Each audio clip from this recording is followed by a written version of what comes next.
السلام عليكم ورحمة الله وبركاته، متتبعي قناة المهاجر نيوز، مرحبا بكم أينما كنتم. اليوم الإخوان فيديو جديد، معلومة جديدة.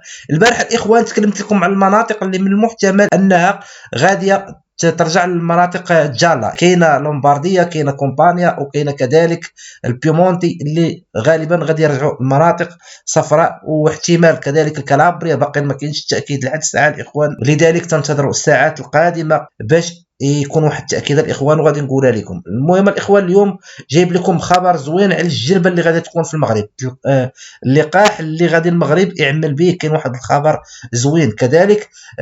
وزيره الداخليه الاخوان راه ما مريضاش بكورونا، الحمد لله. تنتمناو انها ما تكونش مريضه باش القانون ديال الجنسيه يدوز نهار 20 في الشهر، لانه تاجل. كان نهار 9 وتاجل بسبب المرض ديالها، ما داش في السيناتو. كذلك الاخوان غادي نتكلموا على الموقف ديال الحكومه من السماح بالتنقل بين الجماعات او بين الكموني من كموني لكموني، وغادي نعطيو بالساحه الدوليه اشنو واقع. غادي نعطيكم الجديد ديال الكاش باك، يعني واحد المعلومه مهمه على الكاش باك اللي في فيديوهات سابقه شرحت لكم كيفاش تسجلوا، كيفاش تصاوبوا داكشي. المهم كاين واحد المعلومه جديده، وكاين معلومات اخرى الاخوان. وفي الاخير غادي ندير لكم الحاله الوبائيه بايطاليا والمغرب. لذلك الاخوان تبعوا معنا الفيديو. اللي باقي ما اشتركش بالقناه يشترك، ودعموا القناه باللايكات، واللي عنده شي سؤال يخليه في التعاليق، راني تنجاوب الاخوان على كل شيء. اول حاجه الاخوان اللي غنبدا به الفيديو ديالي هو نقول لكم واحد الخبر رائع على اللقاح الصيني اللي غادي يجلبوا به في المغرب. تنعرف بانكم الجميع راهم خايفين على الاهل ديالهم، على والديهم في المغرب. تيقول لك راه غادي يديروا لهم جلبه صينيه، وكاين تشكيك في يعني الافيكاس ديالها، واش الفعاليه عندها زينه ولا لا. المهم الاخوان، اليوم في الامارات العربيه المتحده راه المرحله الثالثه انتهت، وثبتت بانه هذاك الجلبه او اللقاح ديال سونافارم هو اللي كاين عندنا في المغرب دابا. كذلك في المغرب راه تيجربوه في البيرو، تيثبت واحد الفعاليه ديال 86%. يعني راه واحد النسبه زوينه. علاش؟ لانه تقال لك 100% في الحالات المعتدله، يعني المضرات. يعني في الحالات المعتدله بحال تنقولوا واحد باقي صغير وما عندوش اعراض كبيره، يعني الشيوخ هما اللي عطات 86%. اما الناس اللي قل من داك لاج ديال 50 عام راه عطات 100%. يعني راه واحد الخبر زوين.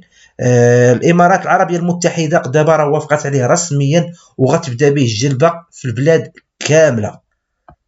ها انتم الاخوان مكتوبه هنايا، ها انتم تيقول لك، ها هي portato all'Emirat Arabi Saudita a registrare ufficialmente il vaccino ad approvare l'ISO a larga scala. يعني غادي يطبقوا على الاستعمال. هو اللقاح اللي غادي يكون في الامارات العربيه المتحده. وفاش نقول لكم الاخوان انه الامارات العربيه المتحده غادي ديروا هو اللقاح الرسمي في البلاد، وانه المينيستر يعني حتى الوزراء عندهم راهم جا استعملوا هذا اللقاح. المعنى ديالها الاخوان ان الامارات تقدر تشري اي لقاح بالفلوس اللي عند الامارات. يعني راه من الدول الغنيه في العالم.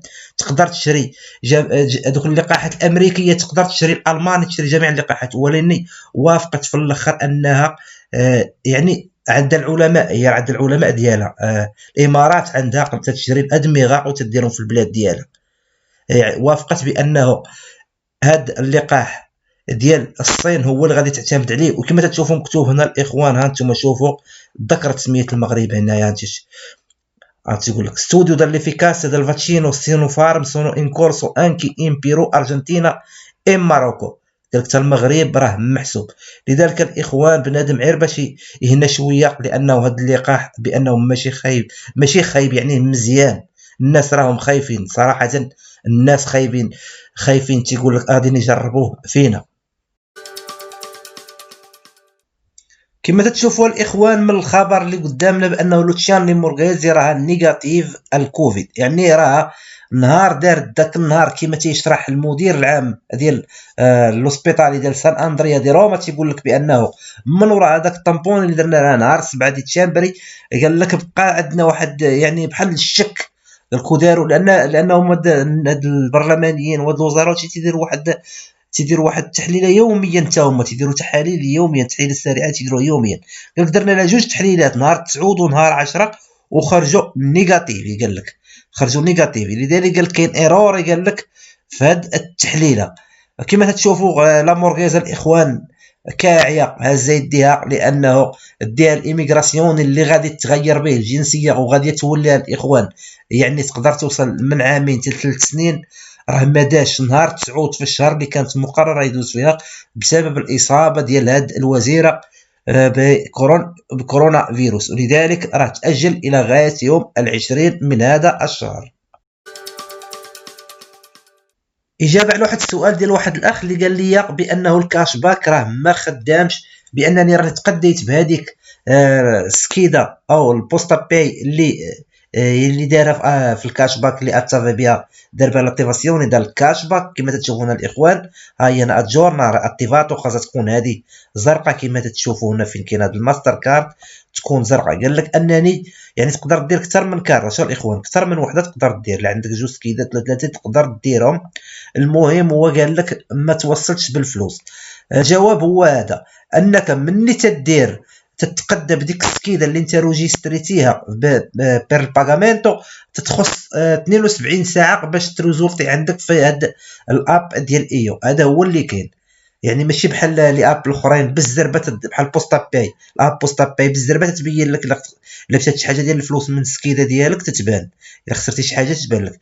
هاد الاب ايو لا تتبغي 72 ساعه عاش يبان لك. كما تشوفوا هنا تيقول ليه 2.78 هو المبلغ اللي غادي يرجع لك لحد الساعه. يعني هنا واحد سودياتي تعني الاخوان انه خاصك دير على الاقل 10 عمليات ديال الشراء بديك السكيده باش تستافد من الكاش باك.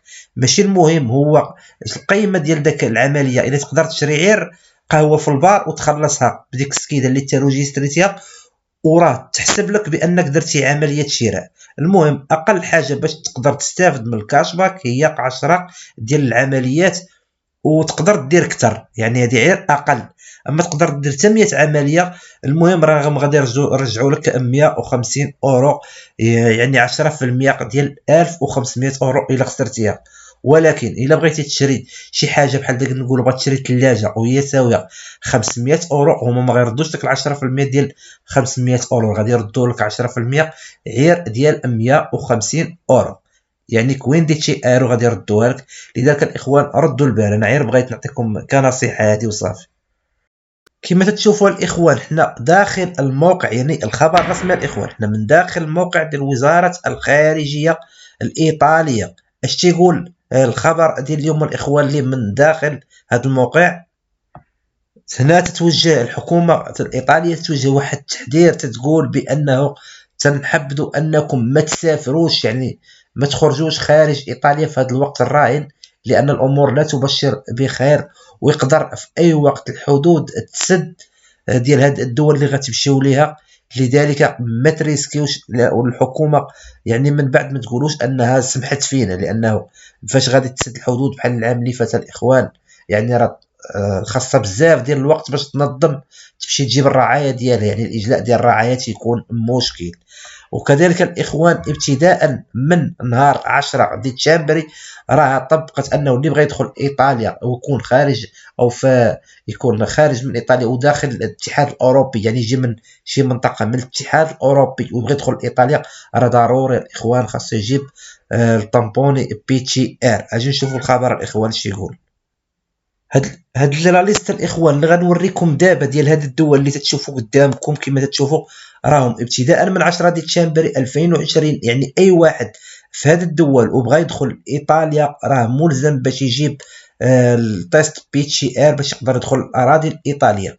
الحكومه الايطاليه تقول لك اي واحد بغى يدخل من هاد الدول اللي تتشوفوا قدامكم هنايا راه خاصو ضروري يجيب تيست بي تي ار، ولا لما جابوش في حاله لما جابوش راه غادي يدير الحجر الصحي 14 يوم، وكذلك راه غادي يدير طامبوني عاش يقدر يخرج. اجي نشوفوا مثال اش طبقت سيشيليا. يعني غنبداو بسيشيليا لانه بحال قلتي جزيره سيشيليا بحال دوله صغيره وسط ايطاليا. ها انتم تشوفوها مكتوبه هنايا دائما من الموقع ديال استري اش مكتوب. قال لك ابتداء من 10 ديسمبر يعني اي اشخاص اللي بغاو يجيو من النمسا او بلدان الاتحاد الاوروبي راه خاصهم اوبليغو باش خاصهم يجيبوا واحد تيست كوفيد ميلوكلاري، يعني داك ديال النيف، بان او انتيجاني نيجاتيفو، اللي ديك التحليله السريعه، او الاخر ديال الانتيجين الانتيكوربي ما يكونش دايز عليه 48 ساعه، وإلا ما عندهمش راهم غادي يديروا 14 يوم ديال الحجر الصحي. فالاخوان سيشيليا هي واحد الجزيره كاينه في ايطاليا، في الجنوب الايطالي. التخوف الكبير اللي كاين دابا هي انه هاد سيشيليا هذه يعني الاكثر ديال الشباب ديالها مهاجر، تلقاو في سويسرا، في كندا، يعني كله مهاجر تدخل هاد الجزيره هذه. الاكثر هي الشيبانيين، يعني انا تنسكن في الجنوب وعارف هادشي. كاين غير يعني الشباب كاينين وني قلال بزاف.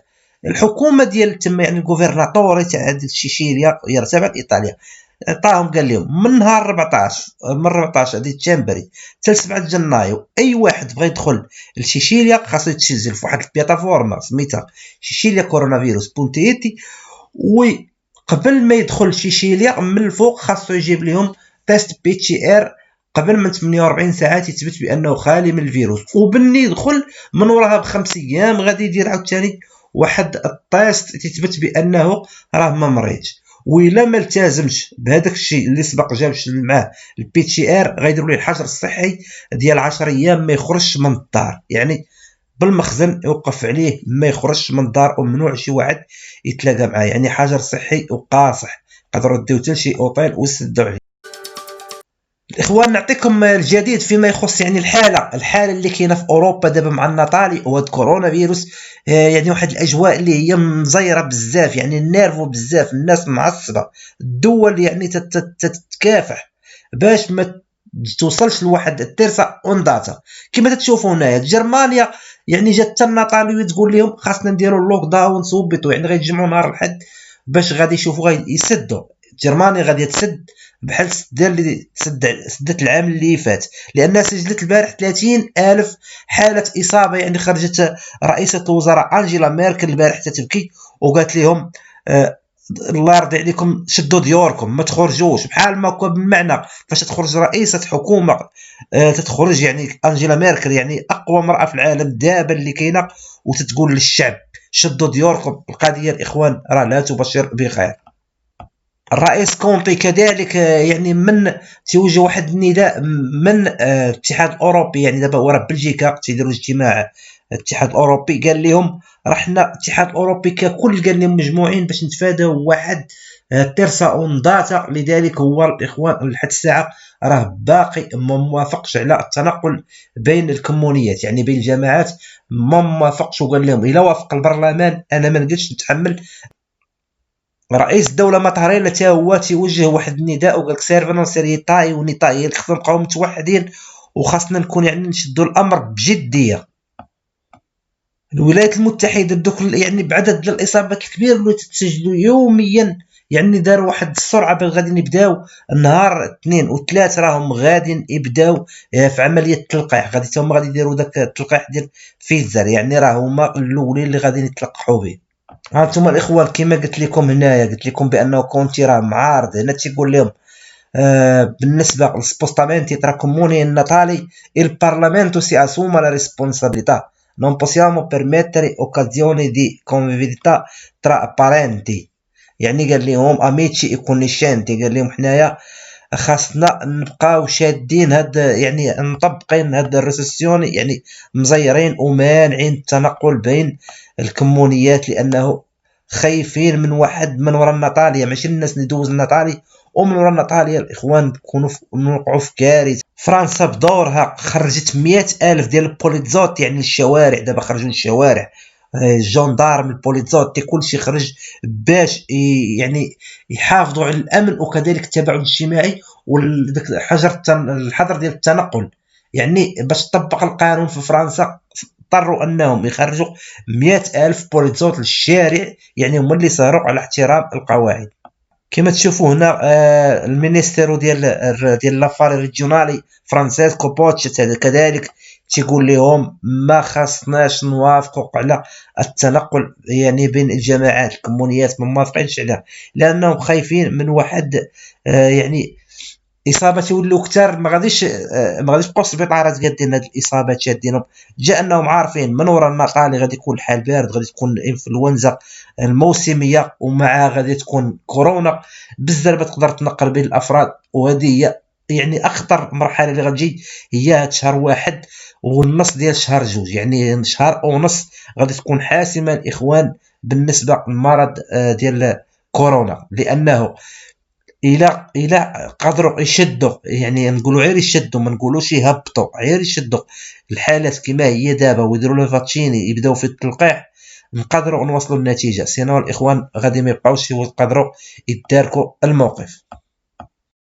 فيما يخص الحاله الوبائيه الاخوان بالمغرب وبايطاليا، نبداو بالمغرب ومن بعد ندوزو لايطاليا. اليوم الاخوان المغرب تسجل 3035 حاله اصابه جديده، 3887 عدد الناس اللي تشافوا، واحد انخفاض في عدد الوفيات اللي هو 50 حاله وفاه.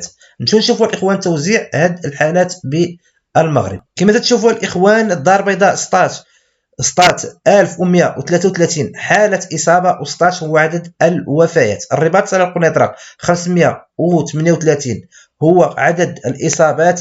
سوس ماسا 288 حالة إصابة جديدة. مراكش أسفي 286 حالة إصابة جديدة. طنجة تطوان الحسيمة 266 حالة إصابة جديدة.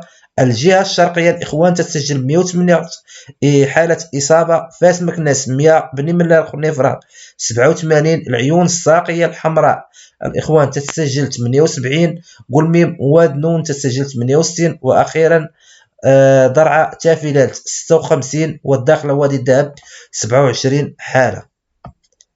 الحالة الوبائية اليوم بإيطاليا الإخوان، إيطاليا تسجل اليوم 18727 حالة إصابة جديدة. الناس اللي هما تشافوا اليوم هما 24167، يعني راه مزيانة. يعني الناس اللي تشافوا راه بزاف ايطاليا، يعني البارح واليوم راه واحد الاعداد قياسيه الناس اللي تشافات من كورونا فيروس. كذلك الاخوان عدد الناس اللي توفات اليوم بايطاليا هو 761، وهو عدد كبير الاخوان. فيما يخص توزيع الحالات الاخوان اليوم، ايطاليا تتعرف في جهه لومبارديا 2938 حالة إصابة جديدة. البيمونتي 1553 حالة إصابة جديدة. الفينيتو باقي الحالات مرتفعين الإخوان، البارح سجلت أكثر من 4000، اليوم 3883. كومبانيا 1340. إيميليا رومانيا 1211. لازيو 1230. توسكانا 657. سيشيليا 909.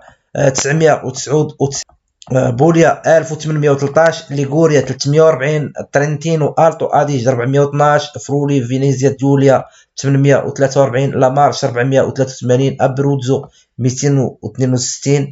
اومبريا 219. سردينيا 100. الكالابريا 158. وتنتسناو ان شاء الله الكالابريا باش ترجع تزونا جالا، لانها من الاولين اللي دخلت للزونا الروسا وشويه دازت لارانشوني ومازال ما وصلت للجالا. البازيليكاتا 104. فالداوستا 11. والموليسي 73 حاله اصابه. الى هنا الاخوان الفيديو ديالنا سال اليوم، نتمنى نتلاقاو في فيديو اخر. ما تنساوش تدعموا القناه بالاشتراك اللايكات، واللي عنده شي سؤال يخليه في التعاليق. وشكرا.